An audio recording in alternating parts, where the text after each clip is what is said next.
मंत्री राजनाथ सिंह अपने सरल, सहज और शालीन स्वभाव के लिए जाने जाते हैं। राजनाथ सिंह 13 साल की उम्र में आरएसएस में शामिल हुए। मिर्जापुर में संघ के कार्यकर्ता से लेकर जनसंघ ज्वाइन करने का सफर राजनाथ सिंह ने तेजी से पूरा किया। राजनाथ सिंह पिछले 50 साल से राजनीति में हैं। जनसंघ के जिला अध्यक्ष से चलकर बीजेपी के राष्ट्रीय अध्यक्ष के पद तक पहुंचे। मिर्जापुर के एमएलए से चलकर राजनाथ सिंह उत्तर प्रदेश के मुख्यमंत्री के पद तक पहुंचे।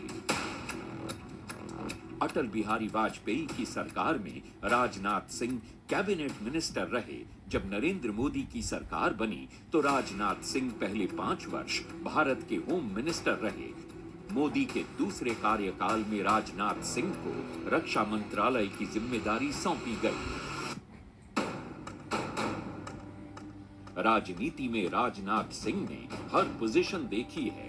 एमएलए, एमएलसी, राज्यसभा, लोकसभा, राज्य सरकार में मंत्री, मुख्यमंत्री, केंद्र सरकार में मंत्री, लेकिन राजनाथ सिंह को लेकर कभी कोई विवाद खड़े नहीं हुए।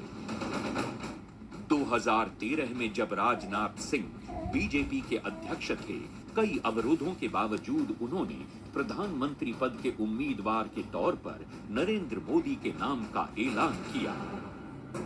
मोदी सरकार में होम मिनिस्टर की भूमिका में राजनाथ सिंह ने इंटरनल सिक्योरिटी को मजबूत किया। अब भारत के डिफेंस मिनिस्टर के रूप में राजनाथ सिंह ने हमारी तीनों सेनाओं को शक्तिशाली बनाने, आत्मनिर्भर बनाने और आधुनिक बनाने की दिशा में जबरदस्त काम किया है। फिजिक्स में पोस्ट ग्रेजुएट राजनाथ सिंह आपकी अदालत से जाता था। और जब आप लेक्चरर बने, टीचर बने तो बहुत सख्त टीचर थे आप। कह सकता हूँ कि हमारा जो क्लास होता था उस समय जो बच्चे प्रायः क्लासेस में नहीं आते थे, वो भी हमारी क्लास होती थी तो एकदम बिल्कुल पूरा रूम खचाखच भर। यह तो सौभाग्य मुझे प्राप्त हुआ है। और ये भी सही है कि आप आईएएस बनना चाहते थे? कभी नहीं।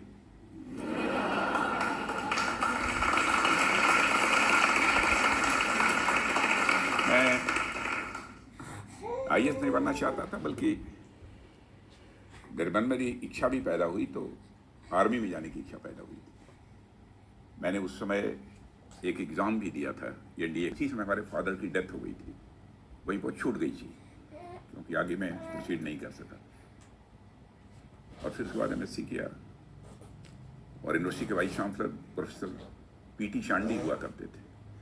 वो मुझे बेहद प्यार करते थे क्योंकि मैं आंदोलन भी करता था, लेकिन कभी भी परीक्षा को स्थगित करने के लिए यूनिवर्सिटी एडमिनिस्ट्रेशन पर मैंने कभी कोई दबाव नहीं डाला, इसलिए मुझे बहुत बेहद पसंद करते थे। मैं फर्स्ट डिवीजन था ही उस समय।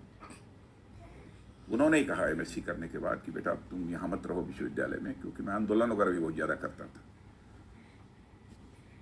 तो मैंने अप्लाई किया, फिर केबी पोस्ट ग्रेजुएट कॉलेज में मैं फिजिक्स का लेक्चरर हो गया।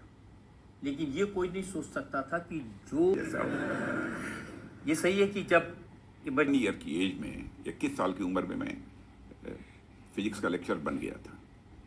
और थोड़ा सा पॉलिटिकली मैं एक्टिव था, बहुत मजदूरों के आंदोलन में मैं भाग लेता था और साथ ही साथ राष्ट्रीय स्वयंसेवक संघ की गतिविधियों में हमारी बड़ी सक्रिय भूमिका उस समय रहती। एक आशाराम यादव जी भी थे, लाल जी थे, उनको अलग कमरे में और मुझे अलग कमरे में।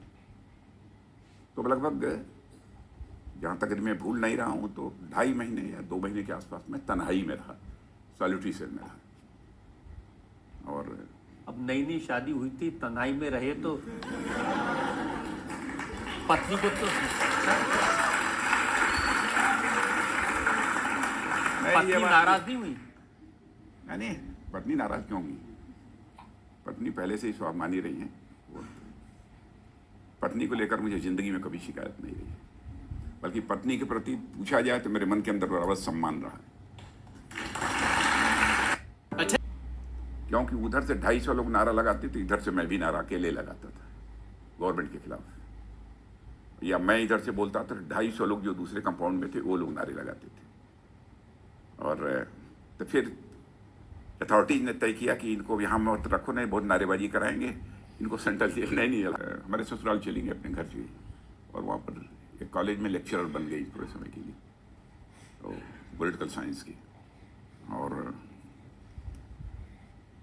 इमरजेंसी का 1 साल पूरा हुआ तो सामान्यतः एक धारणा थी कि 1 साल के बाद लोग जेल से छूट जाएंगे, लेकिन तब तक हमारे एक चचेरे भाई थे, आज भी हैं, गाजीपुर पोस्ट ग्रेजुएट कॉलेज में मैथमेटिक्स के लेक्चर थे। उनसे मेरी माँ ने पूछा कि श्री विजय सिंह नाम है उनका, उनसे पूछा कि अब तो 1 साल हो गया, अब तो राजनाथ तो आ ही जाएंगे। तो उन्होंने कहा कि नहीं माँ, दादी कहते थे, दादी अब 1 साल के लिए और एक्सटेंड हो गया, बढ़ गया, उसको ही ब्रेन हेमरेज हो गया। और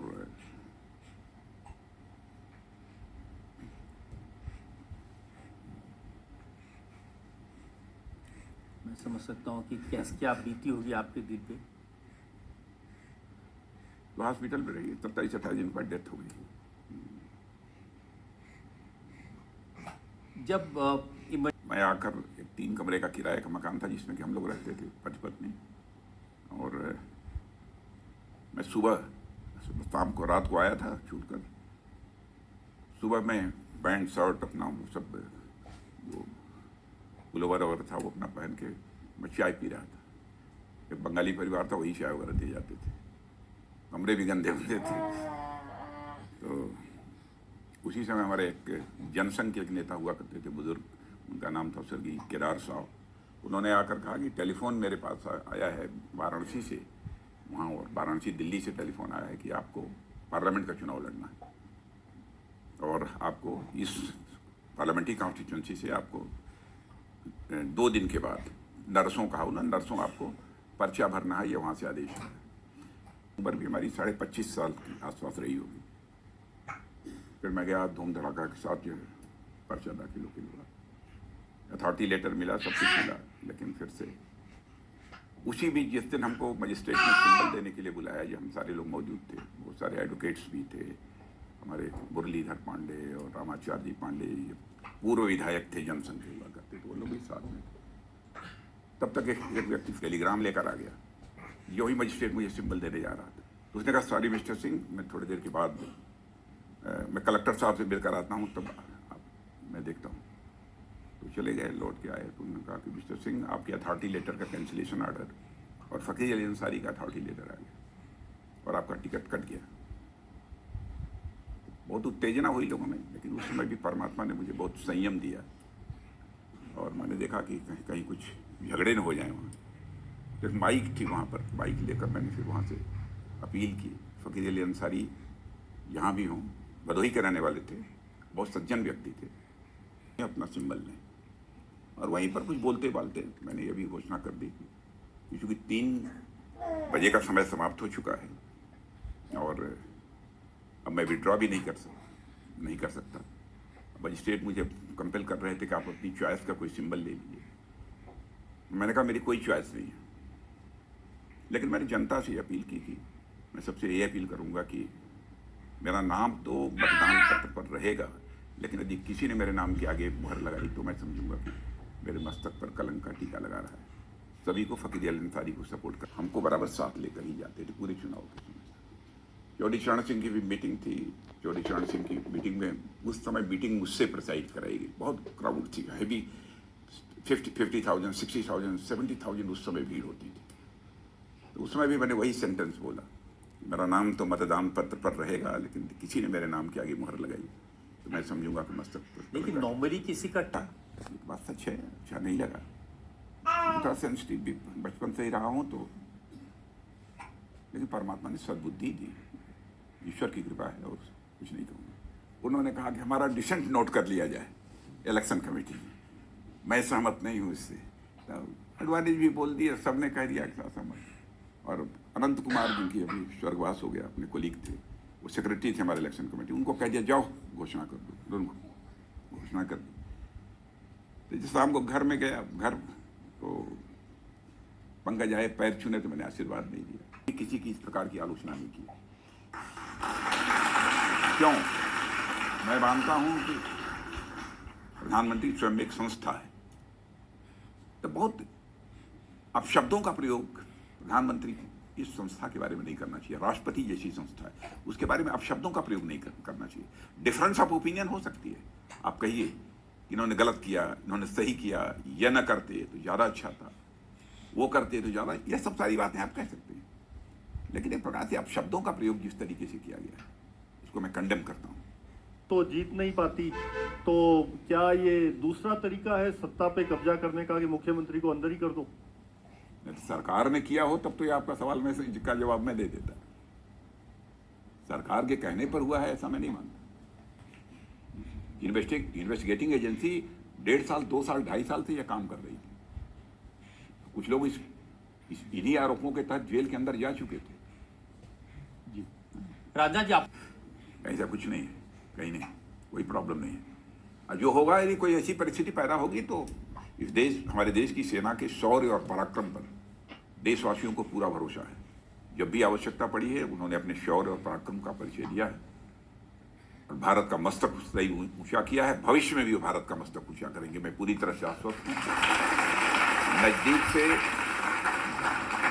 नजदीक से अपनी आर्मी, अपनी एयरफोर्स, अपनी नेवी, तीनों सर्विसेज के अधिकारियों और जवानों के करिश्मे को मैंने देखा है।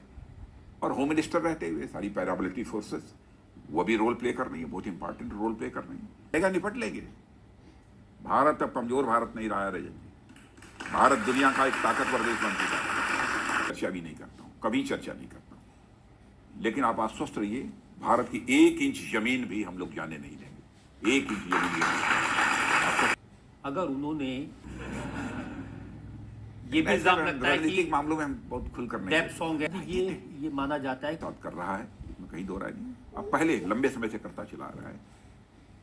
पिछली जो सरकार थी, हमारी कांग्रेस की सरकार, उस समय के डिफेंस मिनिस्टर का यह कहना था कि भाई यदि हम भारत चाइना बॉर्डर पर यदि हम इंफ्रास्ट्रक्चर डेवलप करेंगे तो चाइना भारत में घुस आएगा, इसलिए इंफ्रास्ट्रक्चर डेवलप मत करो।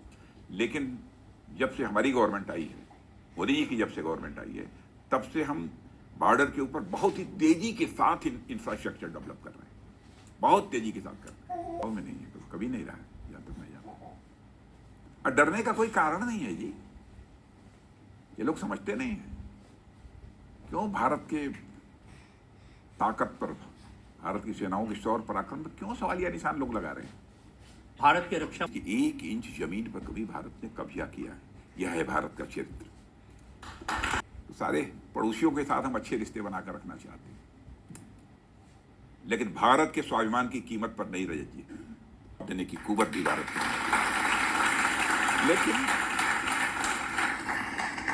लेकिन पड़ोसियों के साथ अच्छे रिश्ते बनाकर हम रखना चाहते हैं, क्योंकि हमारे अटल जी कहा करते थे,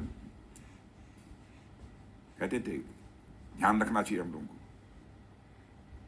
दोस्त बदल सकते हैं जीवन में लेकिन पड़ोसी कभी नहीं बदलते हैं। इसलिए पड़ोसियों के साथ अच्छे रिश्ते बना के रखना चाहिए। और आपका क्या थॉट प्रोसेस है कि आने वाले 5 साल में I am sure BJP government आएगी, 100% आएगी, बिकॉज हम सब आपके साथ हैं। तालियां। तो 5 साल में और 10 साल आने वाले में हम डिफेंस में कितना और इम्प्रूवमेंट देखेंगे कि हम वो 3rd या 2nd स्टेज पर पहुंच पाए? भारत जो पहले जो सबसे बड़ा इंपोर्टर भारत था, आज हम दुनिया की टॉप 25 एक्सपोर्टर कंट्रीज में आकर खड़े हो गए हैं 10 वर्षों के अंदर।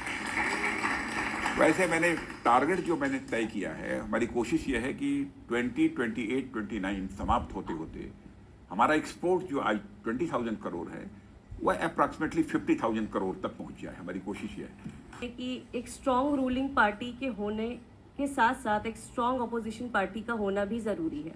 हाँ, होना चाहिए, यह आवश्यक है, लेकिन उसमें हमारा कहाँ दोष है बेटा?